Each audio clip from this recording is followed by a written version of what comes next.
casa nós éramos 6 filhos, eu e minhas 5 irmãs. A gente morou no começo perto do Colégio Dante Alighieri. Eu estudava lá, aí depois a gente mudou para o Brooklyn. Eu passei a estudar num colégio vocacional, que era o Eduardo Prado. Um período da minha juventude, da adolescência, eu fiquei sem conviver com meu pai, porque ele foi aposentado compulsoriamente pelo AI-5, no regime militar, e teve que deixar o país. Então me correspondia com ele por cartas, enfim, fiquei um período da minha vida sem ter a presença do pai, um momento importante e tal. Mas isso tudo acabou ficando registrado nas cartas que a gente escrevia. A minha história é basicamente ligada aos movimentos políticos daquele período, né? Eu comecei escrevendo como estudante para um jornal chamado era Opinião. Era um jornal que fazia oposição ao regime militar, era um tabloide que tinha uma edição junto do Le Monde, e era um jornal onde artistas e intelectuais escreviam: Chico Buarque, meu pai, Fernando Henrique, Caio Prado, Sérgio Buarque de Holanda. E eu comecei a escrever para esse jornal e depois virei editor de cultura, bem jovem, estudante e tal. Eu comecei cedo, assim, a me enfiar no meio da minha carreira, ou seja, eu persegui a minha carreira. Eu tive um pouco de dificuldade, todo mundo tem dificuldade para começar, né, para começar a viver do jornalismo, né? Porque escrever para jornais alternativos e tal é uma coisa, agora você ter um salário e poder viver dele é uma outra coisa, né?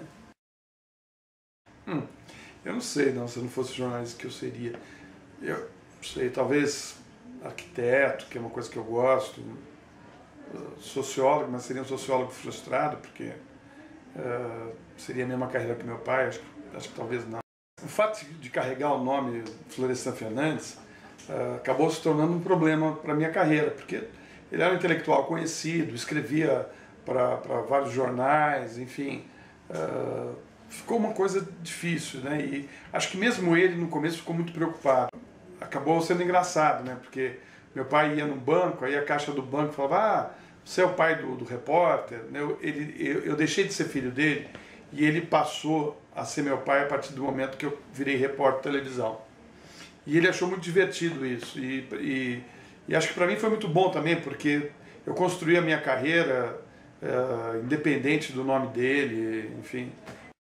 A história de vida dele, que acho que é uma coisa que emociona, e que você imaginar que um sujeito que era filho de uma empregada doméstica, filho de mãe solteira, que nasceu numa casa de família rica, onde os espaços delimitados pela condição financeira estavam muito bem claros, onde o filho da empregada não podia ir além da cozinha, e essa criança se transformar num adulto e virar um dos maiores intelectuais do Brasil e dar aula nos Estados Unidos, em Harvard, em Yale, ser professor titulado na Universidade de Toronto, escrever mais de 50 livros, enfim, e nunca negar as suas origens, está sempre na luta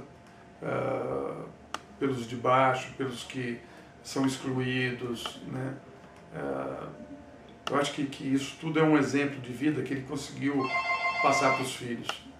Deixa eu dar uma paradinha aqui. Eu acho que eu ainda luto, eu acredito numa sociedade mais justa e melhor, e acho que é uma utopia que eu carrego, acho que eu vou carregar a vida inteira.